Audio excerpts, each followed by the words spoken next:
আজকে আরো একটি নতুন ভিডিও নিয়ে আসলাম। আজকের ভিডিওতে থাকছে হঠাৎ করে আমরা রজনীগন্ধা ও গোলাপ ফুলের অর্ডার পাই, একটি স্টিক করে দিতে হবে।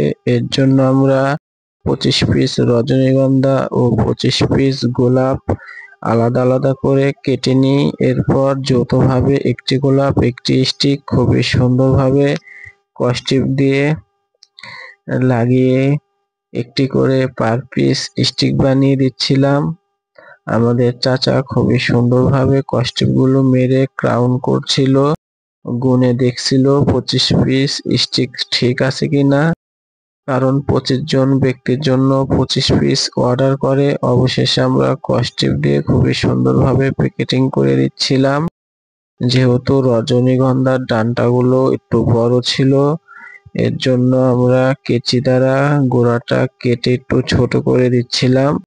আমাদের স্টিক বাঁধা কমপ্লিট।